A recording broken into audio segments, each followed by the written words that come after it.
You, Esmy, are a dreamer, a DACA recipient. What has the last 4 years been like for you and your status? Mm-hmm.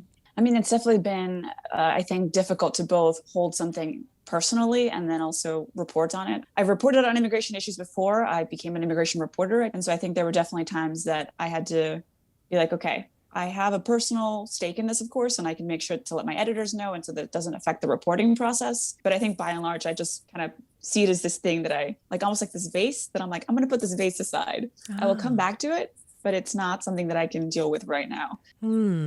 That doesn't sound easy to do, though. I don't think it is, but I think we always have had individual stakes in the game, right? Whether that was gender, whether that was trans rights, whether that was a military person or your family comes from rural areas or they're business people. I think more and more people are realizing like, oh, yes, we don't want to be the story, but we're ultimately never not part of society ultimately, right? When you say you take those moments of yourself and put it on like a vase and set it aside and then do your job as a journalist, but like you were covering Black Lives Matter rallies, were there ever moments that you were worried for your safety or moments where you went home and you just had a good cry? I mean, absolutely. I think I was just talking to, there were two other reporters that did a lot of the summer protests, and we were just kind of reflecting back, like, that was nuts, huh?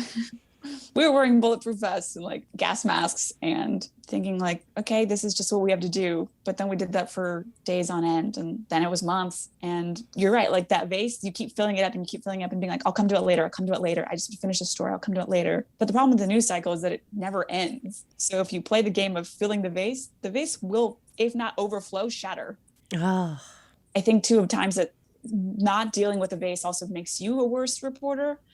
Like I remember I talked to my news director when this happened, but there was a time when there was a protest. Somebody got shot in the knee with a rubber bullet. They started bleeding. And I remember I was just like, oh my God, should I put my hands over it? Like, I'm sure he's gonna be fine. But like people were rushing towards him. They were calling medics. Police are still coming. There's the helicopters overhead. And I just had my mic there. And I was like, I can't believe that's who I am right now. I'm the person holding the mic rather than helping.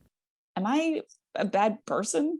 And it made me think of the photographer who took this very iconic but heartbreaking photo, probably like now a decade ago, about this child that was starving in some part of Africa with a bloated belly. That photographer actually died by suicide later. And he talked about how difficult it was to be the kind of person that witnesses things objectively but doesn't interact with scenes and what that does to someone's like psyche. And I think those are times that I remember telling Jill, the news director, like, if that happens again and someone's like really hurting, I'm sorry, I'm going to try to drop my mic because that's not, what does it mean if we get the story if I watch somebody in front of me potentially bleed out? Like, I'm not going to do that. There are times when reporters become part of the story in instances like that. And I think for me, as long as we acknowledge that that is what happened and we explain, I don't think anybody ever faults you for being human. Right. I think we forget that, though. We're told, like, don't be part of the story. Right. But then I have to be like, okay, no, don't get stuck in old stuff, right? Like, how to do good reporting. That's why there's also processes in place. You're not doing this alone. You have an editor. Right.